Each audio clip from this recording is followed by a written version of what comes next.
Hello everyone and welcome to Video Thursday again.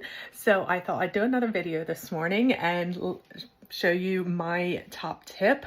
So I don't know if any of you know that it is National Ice Cream Day today. Yes, it is National Ice Cream Day, so what a fun day. So I thought I'd show you all the different ways you can make ice cream. I know a lot of people shared all their methods. Funny enough, I have most of the methods right here in my kitchen, so I'm going to share a little bit of it with you. So there are so many ways to make ice cream or a cold treat with your shakes. So my two favorite shakes at the moment to make ice cream with are pina colada and mango passion fruit because they're so fresh and fruity for the summer. So I highly recommend, if you haven't tried them already, to get them. They are limited edition. So obviously you're going to need your shaker. So have your shaker on hand. So most of these methods you need to shake it first and get it ready. So one of the easiest things is to get some of these lovely molds. So these, I think I got these ones from IKEA, but you can get them online.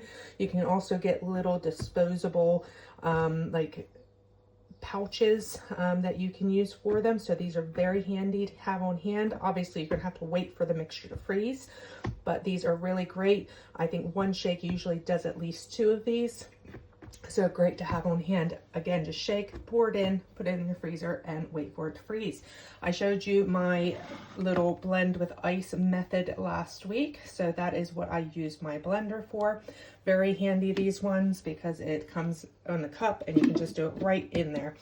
And you don't have to pre-shake it first. Another method is a standard ice cream maker. So I haven't actually tried this one. This is my son's ice cream maker actually, but you would have to freeze this bowl ahead of time upside down for at least 12 hours before. So you do kind of have to plan ahead for this, but I have seen people use these on the groups very successfully. Another really easy method, and these are quite cheap. You can get these off of Amazon for about anywhere between 10 and 20 quid. This is an ice cream plate. So you get a plate like this and a couple little paddles. You need to, again, just like the ice cream bowl, freeze this upside down. The liquid inside will freeze against that metal plate. You need to then just shake your shake with some really cold water.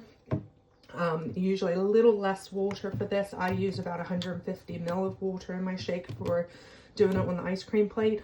Or if you want to do it in two goes, you could use a bit more to get a bit more out of it. But even 150 ml makes a great amount of ice cream. So that's nice and quick and easy. Does it in about 2 to 5 minutes. So that's a really easy method. And then of course my favorite, and the one I do most of the time, is the Ninja Creami. These are quite expensive.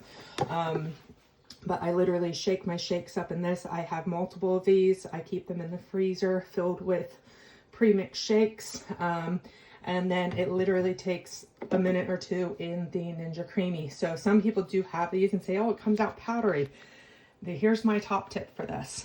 When you freeze these, before you want to process it, take it out anywhere from 15 minutes to a half an hour ahead of time and let it sit.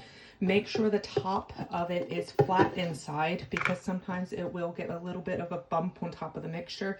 Just flatten that, scrape that off with a spoon and flatten it out. You stick it in and you're going to choose a light ice cream setting. It'll come out a little bit powdery, have a bit of hole in the middle. Put a little bit of water back on top of this. Literally just go, and that's it. Flatten it back down, put it back into the machine, and there's this respin button, and click that. It'll process it again, and it will be absolutely perfect. I do this with all my shakes. So that is my methods of making ice cream with our shakes. Don't forget that you can actually make ice lollies with our water flavorings. So this actually works both in these lovely ice pop molds, but you can also do it in the Ninja Creami and make a sorbet. So if you freeze it ahead of time, again, in one of these, and then process it under sorbet, you may need to do a respin again. It comes out to a very lush sorbet. So that is my tips for today. I hope you enjoyed.